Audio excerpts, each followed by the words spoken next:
Hello, good morning. Welcome to Joy News. Today we're coming to you live from our studios in Kukumlimle. Coming up this morning, relief items continue to pour in for victims of the Akufo-Addo Dam spillage.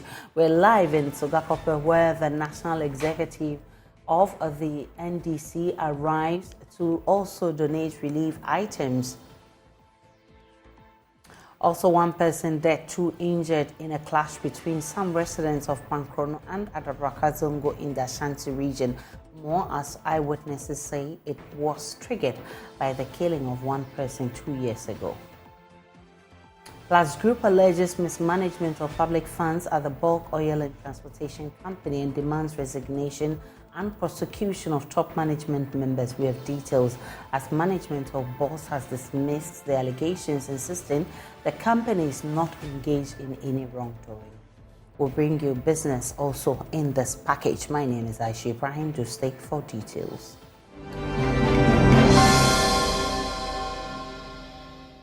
In response to Joy News' report highlighting the community's reliance on polluted lake water for domestic use, Rehoboth World, a franchise holder of Volti Ghana Limited, has donated 500 bags of sachet water to Sokpoe residents. The managing director, Doris Boateng, spoke to Joy News. In fact, due to Joy FM's reportage on the situation at Sokpoe and other areas yesterday, we were touched. Volti Park decided to support the people of Sokpoe, Mepe, Adada, Gagave, and other areas. We have started with 500 for each community, but the starting is 7,000. We are distributing 7,000, and we'll be in this till the situation returns to normal. We hope to distribute about 20,000 bags by the time this thing is gone down. And we want to say to the people affected that our heart goes out to them. We are standing solidly behind them, and then whatever we can do to minimize their plight. We know what they are going through, their livelihood, everything have been submerged in the water, and we feel so sorry, we feel so sad for them. This is the little we can do to support them. At least water is life, and the least we can do to support them for this situation. We are so grateful to Joy FM for highlighting this story, letting us know the situation that the people are in. Volti Park is touched by this situation, and we decided to mobilize ourselves and supply these affected individuals with water. In fact, the crisis is a big crisis we are facing here, and water is life. We hope to really get to them and satisfy their needs some way, somehow.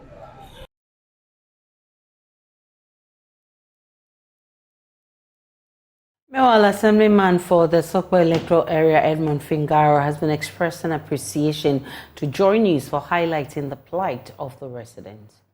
Fingaro Dika, I will thank Volti Park on behalf of the Sokpoe traditional area and in support of my mama, Abonokaji, church, and then the queen of the tilapia market, Mama Mawulawe, Mama, and other people closer to me. That we are very grateful to Volti Park. And we are very, very, very, very grateful to Joy News for coming to our aid. If we're not to be them, Volti Park will not hear of us. And I will mention it that yesterday, just after their story, less than 5 minutes, the officer in charge of Sokpoe, that is Sokpoe District Waterways, Ghana Water, came looking for me and asking questions. That is this how the situation is? And I said yes. As I'm speaking, water is flowing. Water is flowing, but not at the rate that is supposed to come. But water is flowing. We are very grateful to Joy News for helping us to this far. And we are still, now we have and a small one that we can use to cook and bath. But there are other amenities that we need. people that the villagers ejected from their houses need shelter. They need clothing to cover themselves while sleeping, this blanket and other things. Yesterday, NADMO came and they supported a few, and they said they promised coming today to continue. But they are having a small challenge. We plead on them. We need mattresses and other things for the people to sleep on. We are very grateful. We are very grateful. The electricians that are going around disconnecting the buildings that are falling, they need safety protection equipment to go, warranty boots and then other things to go. We are very grateful for JoyNews, for helping us. And we need more. This morning, officials of the NDC also donated some relief items to affected residents.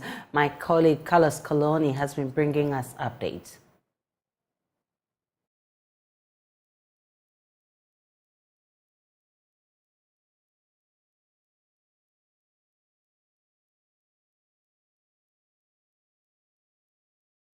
Have been brought for the flood victims, and we also have bags of rice here, which is going to be distributed among the 11 constituencies that have been affected, which include the South Tongue. So the donation is actually happening here, which means that all the other constituencies would have to pick up their relief items from here. So this place is more like a centralized place where the donation is happening, and then from here the party bigwigs will be going to tour the affected areas in the Volta region and other parts of the region. And so some dignitaries are arriving, as you can see in your shot there. A lot of them are coming, and we are expecting the Speaker of Parliament to also appear here. A number of people are expected to be here. We want to show you the trucks that are carrying the relief items pretty soon, and then we'll run some interviews by you to appreciate what's really happening here. So in your shot, you see the truck carrying the cooking oil, and this is what is going to be distributed to the affected or the flood victims here. Then we have water, which is portable water in bottles. You can see that in your shot there, a truck. We really don't know the number. Then there is another truck actually which has bags of rice actually. So the relief items, in fact, the rice is in 2 trucks. As you can see from the extreme, these are the trucks carrying the number of bags that the National Democratic Congress is actually distributing to flood victims here in the Volta region and parts in the Esujaman district of the Eastern region. And so you can see the numbers there, quite a number, which is supposed to go to about 11 constituencies. So if you are watching us, we are live from Sokpoe here in the South Tongue district of the Volta region, where the National Democratic Congress is actually making a donation, to flood victims across the 8 affected, districts here. And so that's the occasion, and pretty soon we will be having the party bigwigs, including the General Secretary of the party, Fifi Fiavi. We can now listen to Chairman of the NDC, Sedun Kechia, who led the team to make the donation. We who are living outside the region and are the main beneficiaries of your sacrifices, we should see it as an obligation on our part to help you to lessen your burden. We shouldn't pretend that whatever we will be spending here is just to do you any favor. In fact, it is paying part of our debt towards the people of this area who have already sacrificed to ensure that the rest of the country has electricity and can develop industries and can sleep on the electricity. So, Sokpoe Mamao, today is not a period for long speeches. I'm only concluding by saying that I am not a scientist. I am not an engineer. But I have very serious questions to ask. Because the dam was not constructed yesterday. And flooding, when water is flowing into the lake, even if it is from Burkina Faso, it doesn't flow to Volta region within 24 hours. And so if we are doing our work well as scientists, we should know that when there is heavy rainfall and water is entering the rivers that feed the dam, we should know that within some 1 month or 2 months, the effect could be calculated. And preventive actions should be taken. This is not the first time the dam is being opened for water to spill. We must ask, how come that in all the previous years that we have had cause to spill water, the effect has not been this devastating? There are questions that we should ask. But I will not say that we should stop the relief activity and be pursuing the causes. Let us chase away the cat. At the appropriate time, we will have to tame the mouse. We will have to find answers to very serious questions. Thank you very much. Thank you very much. So I'm urging all of you to come together. Let's forget for the time being our political differences.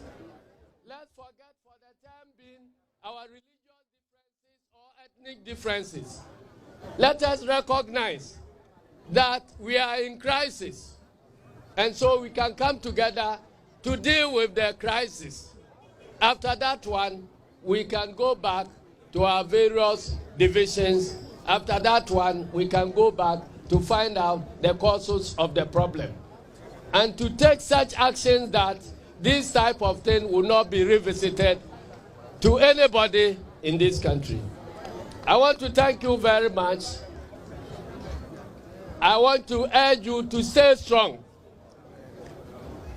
I am happy that so far we haven't heard about any recorded deaths. And that speaks volumes to the dexterity of the people living within the area. I'm sure if this had happened elsewhere, we would have recorded several deaths.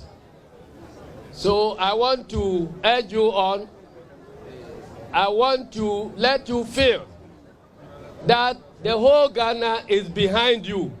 All genuine Ghanaians must be behind you in this time of crisis. And I'm calling on government. We have, as a nation, found reason to go and donate to other countries that have found themselves in crisis like this. We know the nature of our financial situation now. If we think that the required relief will be beyond us as Ghanaians, let us swallow our pride and then declare to the international community that Ghana is in crisis and whoever are our friends can come to help us. Thank you very much, and may God bless our homeland, Ghana. Away from Sokpoe, one person has died and 2 others injured in a clash between the youth of Pankrono and Adabrakazongo in the Ashanti region. Eyewitnesses say the latest incident is a reprisal of an incident in the area that led to the death of one 2 years ago. Nana Boachi Adam has the rest of the story. Simmering tension between the youth of Pankrono and Adabraka Zongo since the killing of one during a clash in a community football tournament 2 years ago. In what is suspected to be a revenge, one person was allegedly stabbed to death on Wednesday, October 18, after yet another tournament. On Thursday, October 19, the youth of Pankrono attempted a reprisal on an alleged murder of one resident identified as Bernard Owusu by the Adabraka Zongo youth. 2 people sustained injuries before the intervention of the police. A resident narrated the incident to JoyNews. Pankrono for so bonus. Omani ni kura because adena kwoswache. Ama even Adabraka emrantia hine Sarikino overtold me commander office and the Pankrono assemblyman, your friend Ernest, which is best 6 months. Pankrono isn't happy with what happened. Both communities, including the police commander and community leaders, sat down to restore calm. But then, what should we expect when the attack continues? And a commander, future so yere etimubi. Na ekowie se aban mu panyin se tie asem ya kawie musibinsi. Na fofi antro ata no dwara ba mo masa be wo obi sika ekure Pankrono. E de na beba. Edo ye na beba. Enti ye ma police ye dey. Eba mu omo bae no. The police, however, have visited the 2 communities. Investigations are underway. 2 men. Omo do omo ko. The omo beka no. Udin police adwuma. So omo enka ho a andase bibi ni ma ebia nkomo nchi omo fo omo nko. The eyewitness says some arrests have been made. Nkawedi did the same kasa kakra che. I was there any year there. Ye chi omo. Now, 2 persons have been arrested. They were arrested this morning. But if the police refuse to talk, I want to do that for them. Now, the police custody, which is early this morning, and they pick you. And you know, the police who are on Casadia, meaning to me Casa. Father of the deceased, Matthew Donko, expressed worry about the growing conflict among the 2 communities. He called for the imposition of a curfew in the area. The victim now, the disease is very, very innocent. What I am seeing now, I think the government should place a curfew on Pankrono and Adabraka. If possible, 2 or 3 weeks. Assembly member for the area, Ernest Owusu, says the Tafo Municipal Assembly will ensure calm in the communities as the police investigates the matter. Assembly no, Pankrono youth, any Adabraka. The Assembly is ensuring that we will resolve the conflict. The MCE helped when it last happened.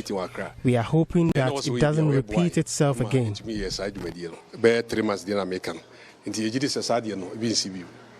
Calm has been restored, but the family is calling on the Ghana Police Service to fasten its investigation into the matter. For JoyNews, my name is Duncan-Williams, Kumasi. The bulk oil transportation company is facing allegations of mismanagement from a group known as the New Ghana Social Justice Forum. The group is pointing fingers at some senior managers for allegedly engaging in questionable deals that have led to consistent financial losses, which it deems unacceptable and must not be allowed to continue. Leader of the group, Al-Hassan Yahaya, presenting a petition of allegations after reporters demanded the resignation and legal prosecution of top officials at BOSS, including the board chairman. The Auditor General's report also found that the BOSS board chairman, Mr. Akufo-Addo, created 3 companies to compete with himself to win BOSS contracts. Ghana was in fact scammed, and nothing in the history of Africa. To this end, we call for the dissolution of BOSS board and prosecution of BOSS top official, counting on your immediate action. We have a laughable response from BOSS. You are continuously going to court. You are continuously losing, and you are continuously paying, for the financial debt at the cost of the taxpayer, which is very, very unfortunate. This is what we call connived. Kanana. They've connived with the plaintiff, to loot Ghana, to steal Ghana. But on the D-Day, the Boli Day will come, and all of them will be prosecuted. Assalamu alaikum. Meanwhile, management of BOSS has already dismissed some of the allegations while promising to look into them. Moses Mensah Sim is Deputy Managing Director at BOSS. I am not going to respond to any document here. The fact remains that there are a lot of unfounded allegations as far as I heard him. Luckily, BOSS has its financials audited 2016, 2017, 2018, 2019, 2020, 21, and 22. As I speak, we have been to the Public Accounts Committee in Parliament. They have reviewed all our documents. And again, the point to say the board chairman created 3 companies. As far as I am concerned, the BOSS chairman never ever participated in any bidding contract with BOSS, let alone creating 3 companies. We will look at your accusations and work on it accordingly. Feel free, our doors are open.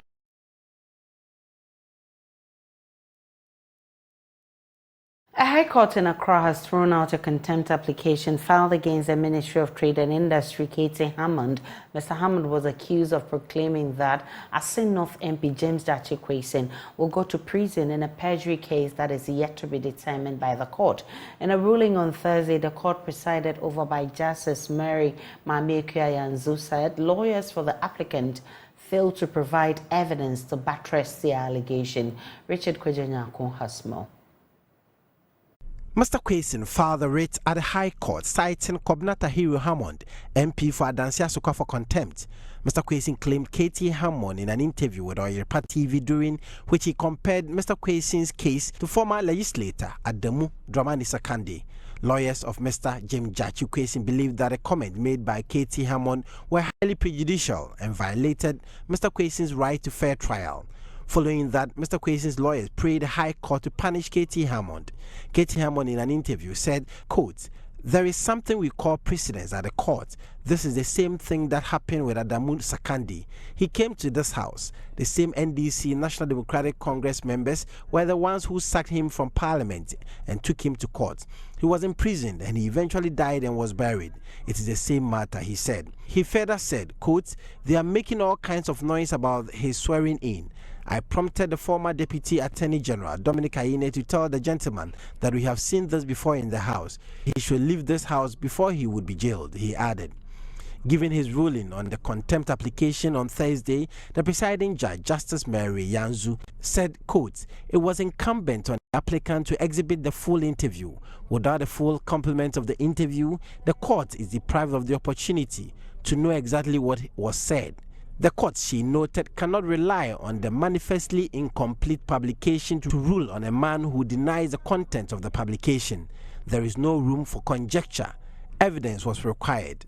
Mr. Cohesion, who is a member of parliament for Asin North, is facing charges of forgery and perjury in relation to certain alleged offences in the run-up to the 2020 Asin North parliamentary election. He is pleaded not guilty to 5 counts of forgery of passports or travel certificates, knowingly making a false statutory declaration, perjury, and false declaration of office. Reporting from the court complex, my name is Richard Kwejanyako for JoyNews.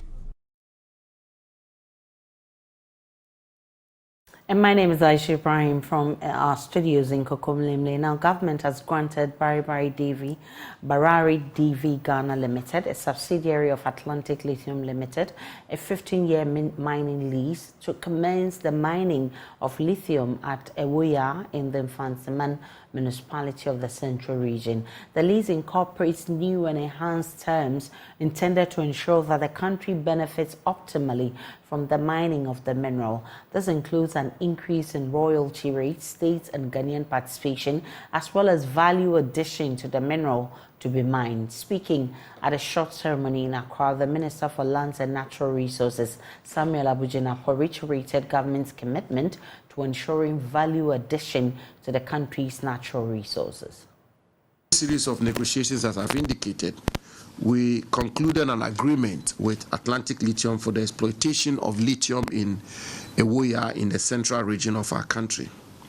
And today, I am happy to report through you to the country on behalf of the President and his government that we are granting to the company, Atlantic Lithium, the construction of the mining of lithium in our country. For the avoidance of doubt, this is the first lease granted for the mining of lithium in our country. This is going to be the first lithium project in Ghana.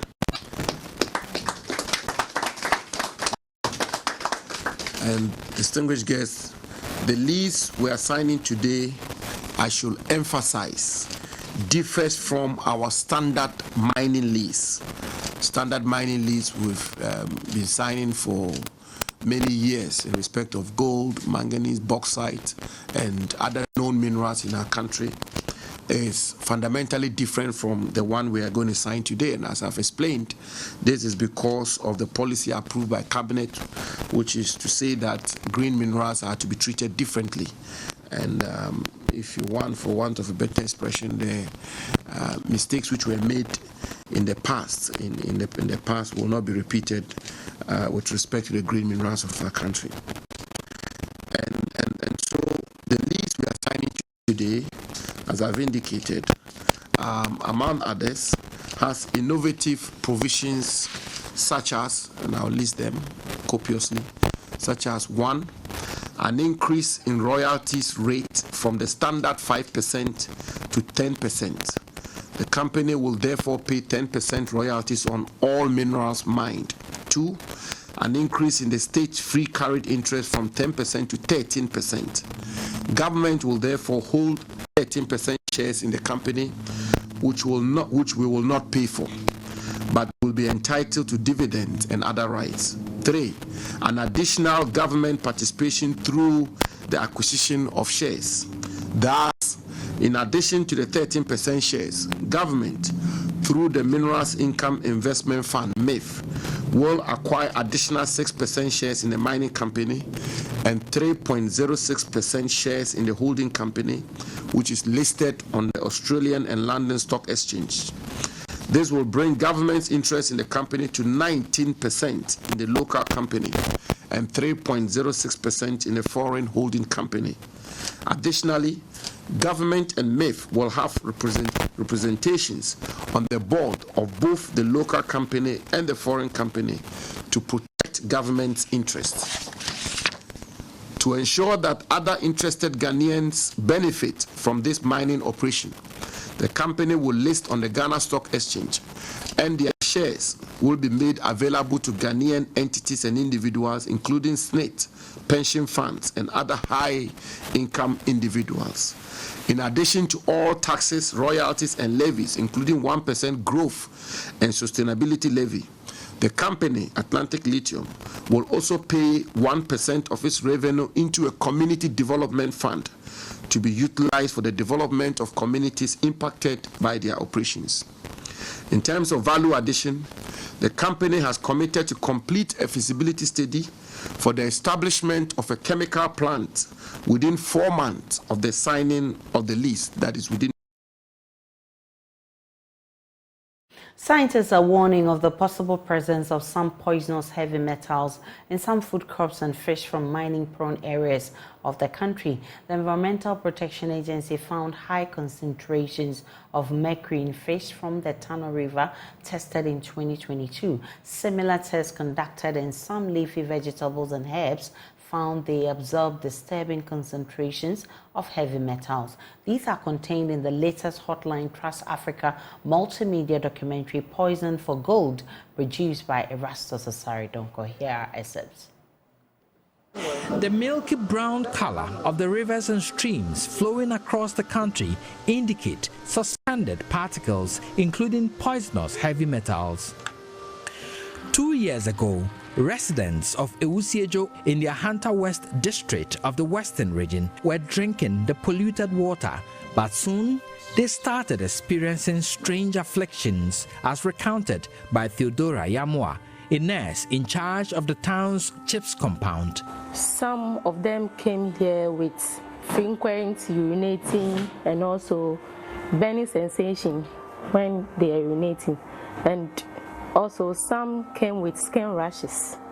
We fetched samples from the Tano, Brim, Butre, Ofin, Anuru, Ankobra, Pra, and other polluted sources of water to be tested for heavy metals at the Sheath Laboratory of the KNUST's Chemistry Department.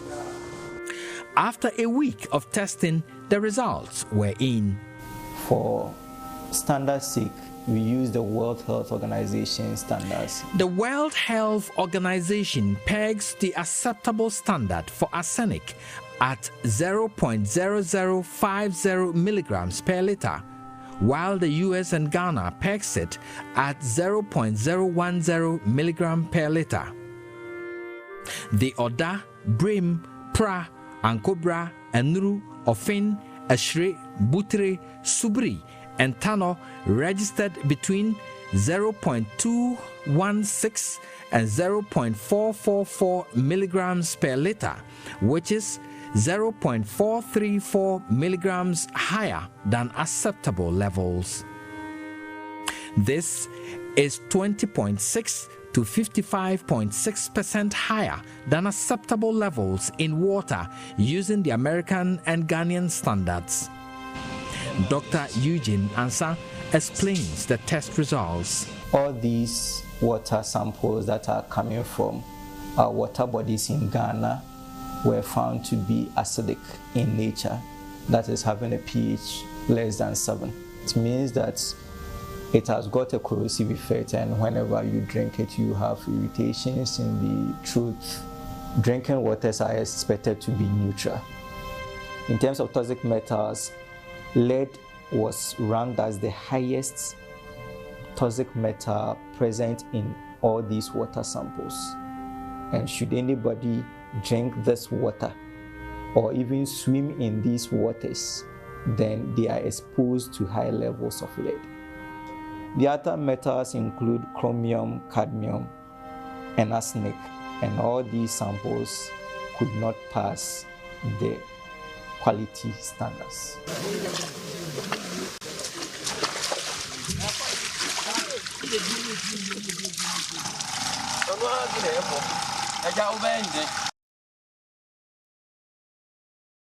The Wenchi Agric Research Station in the Bono region is collaborating with Savannah Agric Research Institute to introduce a new technology under a project called Nutrient Catalyzed Agricultural Transformation NCAT.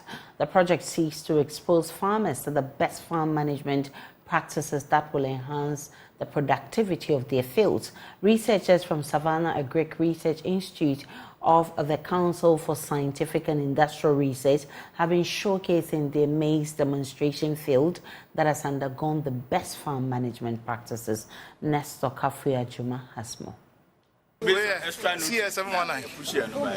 The Nutrient Catalyzed Cultural Transformation Project is a collection of research and training programs focused on improving precision nutrient management in Africa. The African Plant Nutrient Institute is implementing the project in 9 African countries, including Ghana. Savannah Agricultural Research Institute is the implementing partner in Ghana, and they are working with Wenchi Agricultural Research Station in the Bono region to help maize farmers to embrace the new crop management system. The head of the Wenchi Agricultural Research Station, Sylvester de Klerk-Mensah, said NCAT project will enable the farmers to go into intensive agriculture to enhance productivity of their fields. We are in collaboration with the Savannah Agriculture Institute to undertake a trial on nutrient-catalyzed agricultural transformation practices. What we sought to do here is to be able to showcase that not only would you need a new variety or new breed of crop material, but again, it's very important to ensure that the right practices are being taken into consideration in regards to type of seed, regard to land preparation, regard to spacing, fertilizer application, and the maintenance of the farm. Once that one is done, irrespective of the type of the variety that you are using, you are going to get at least an optimum yield that the farmer can benefit, and it can even pay for the cost of production and make a good profit out of it. A senior research fellow at the Savannah Agricultural Research Institute, Dr. Muntari Abubakari, is the coordinator for NCAT projects. What we are doing is that the selection of a variety is what we're starting with, and also looking at proper land preparation, weed management, pest management, and also harvesting operations. So we are taking all the farmers through this particular practice. So we are comparing what we have done as against what the farmer is doing. Dr. Abubakari made some observations after visiting some maize farms in Wenchi. For Wenchi, what we realize is that from the farmers' fields, unlike where we have to make sure that we plow the land and then we harrow to make sure that the land is level, you go to the farmer fields, sometimes you have hills which are on the fields and they still plant on them.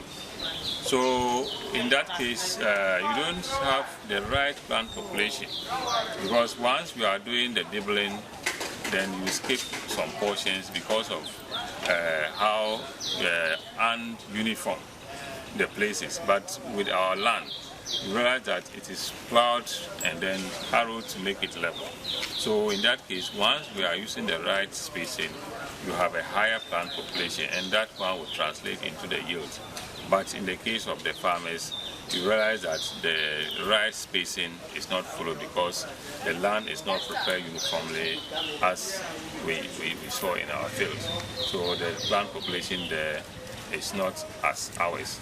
And the second thing is the fall armyworm, which we realize has devastated a lot of their maize plants. But in our case, because of the control measure we are taking in place, the fall armyworm damage is minimal.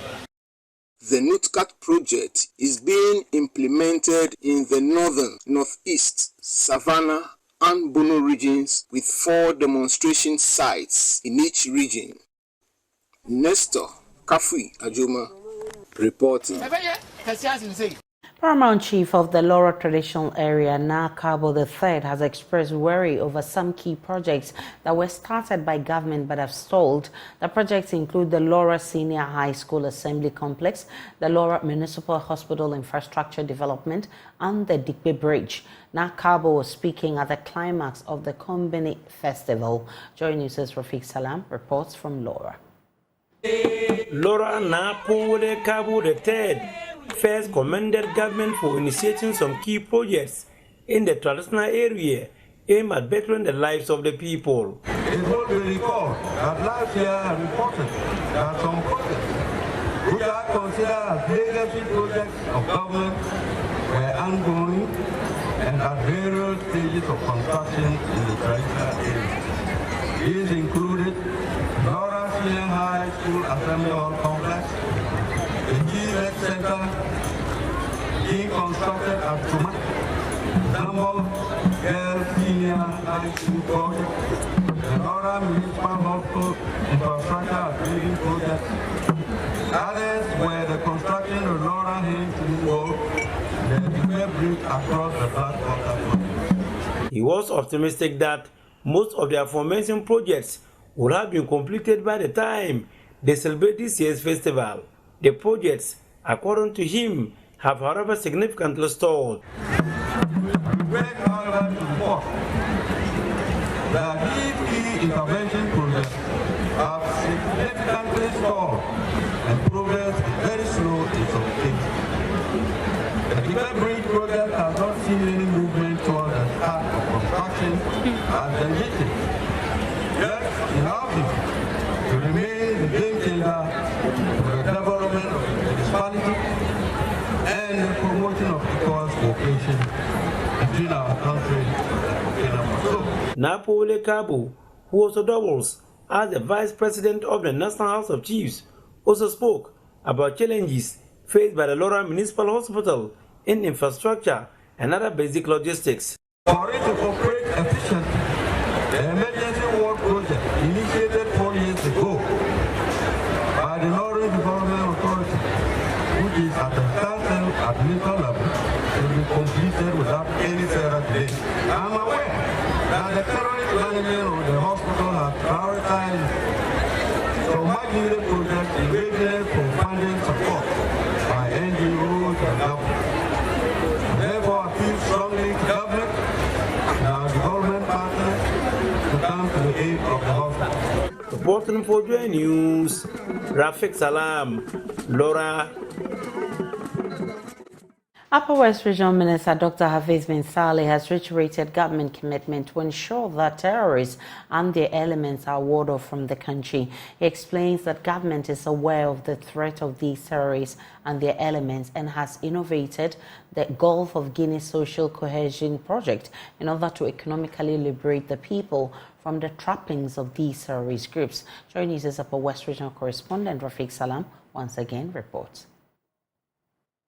Of Guinea Northern Region Social Cohesion, Sokpoe project seeks to contribute to the prevention of conflict spillover from the Sahelian countries by improving the social and economic resilience of the targeted northern region and strengthening regional dialogue across the Gulf of Guinea countries. The project is being funded by the World Bank with an amount of $450 million United States dollars and implemented in 4 countries, namely Ghana, Ivory Coast, Togo, and Benin. Ghana will receive $150 million US out of the total amount earmarked for the project. 48 municipalities and districts in the northern Gulf of the country are benefiting from the project. In the Upper West region, all 11 municipalities and districts have been enrolled into the project. Upper West Regional Minister Dr. Hafiz bin Saleh at a short ceremony to hand over 52 motorbikes, 15 laptops, and 5 pickups to 5 MDAs, Sokpoe Zonal Office, and the Upper West Regional Coordinating Council noted that the Sokpoe project is a game changer, pledging the support of the Upper West RCC to make it successful. It will liberate our people economically so that they are not entrapped to be attracted to do things that will go against the sovereignty of our nation. As you may be aware, terrorists are knocking on our doors, and if young people are there and they don't have anything to do, then they can be lured to do things that will go against their communities and indeed the entire country. Sokpoe Zonal Coordinator for the Upper West and Savannah regions, David Yankee, disclosed that the various beneficiary districts have so far awarded 6 or 7 projects and is hopeful that work will begin before the end of the month. Right now, the 11 districts in Upper West region have outlined and have started awarding 67 sub-projects. And these 67 sub-projects are supposed to be started latest by close of this month. There are no contractors have received their award letters. And so these equipment and vehicles that you have seen here are actually going to facilitate implementation and monitoring of this sub-project so that we ensure that those critical infrastructure that we are saying we want to the community people to get will be delivered according to the prescriptions and prescriptions of the World Bank and the ministry. We'll take a break on JoyNews Desk and we'll return. There is business.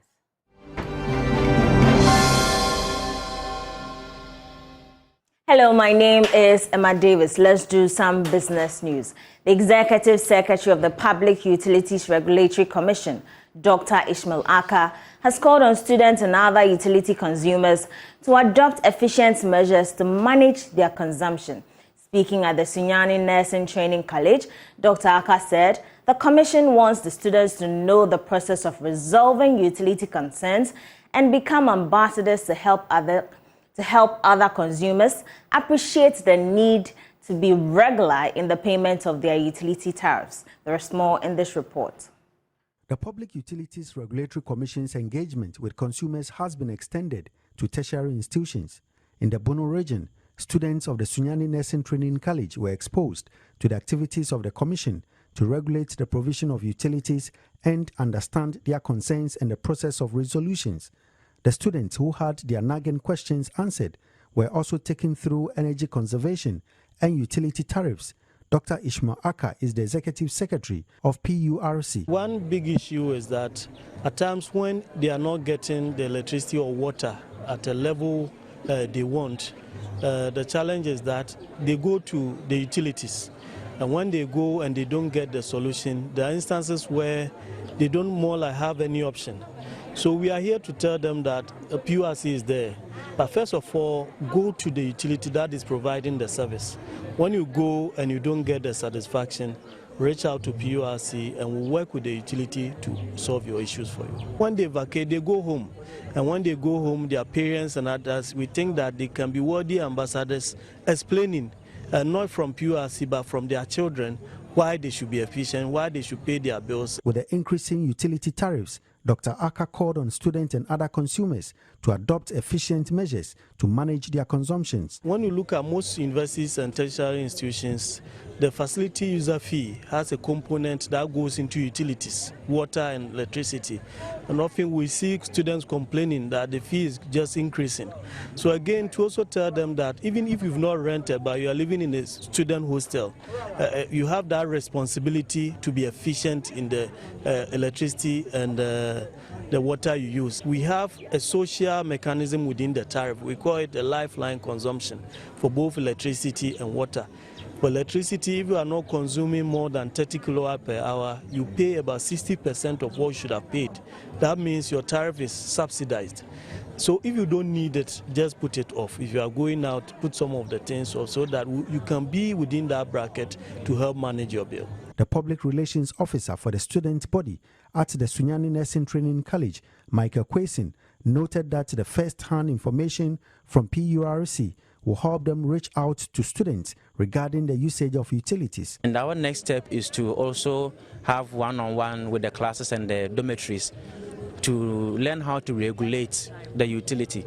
There are certain gadgets they are not supposed to, as it was shown there, especially television, air conditioner, that things increase the tariff. So we will talk to them and we will make sure that this thing will put in, in a good measure. Precious Semevo, Joy Business, Sunyani.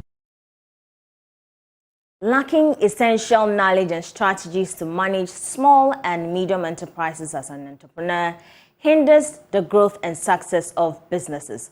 Entrepreneurs who lack funding and limited knowledge struggle to put together proper business plan and efficiently manage operations. As an intervention, a national entrepreneurship and innovation plan has equipped over 200 young entrepreneurs with comprehensive SME development insights for business growth and sustainability.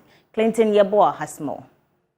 The conference by NIP and Conrad-Adner Stiftung was on the theme, Understanding the SME Ecosystem in Ghana. It's brought together key stakeholders including entrepreneurs, policymakers and academicians to discuss challenges, opportunities and strategies in the small and medium enterprise. Beneficiaries were provided insight on topics like status quo of SMEs in the enterprise system, academic training and enterprise development. They were taken through the private sector in enterprise development and SME actors and their stories.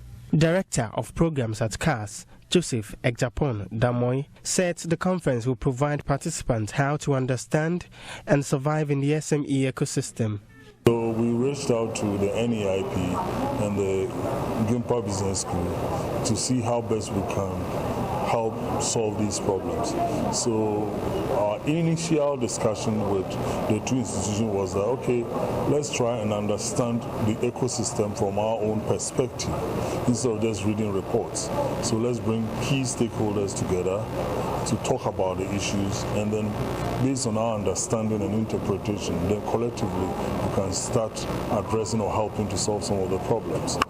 Chief Executive Officer of the National Entrepreneurship and Innovative Plan, Kofi Owusu Nkansa, assures that efforts like this will heighten entrepreneurial spirit to solve youth unemployment.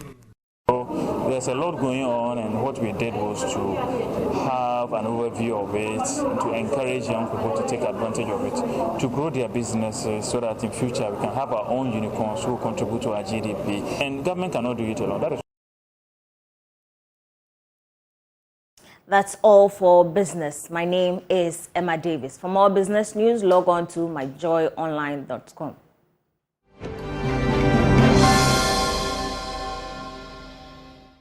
And that's how we wrap up the bulletin this morning. But before we go, prepare for an exhilarating experience at the Grand Fair of the 2023 EcoBank JoyNews Habitat Fair. Join us. See you again at 12.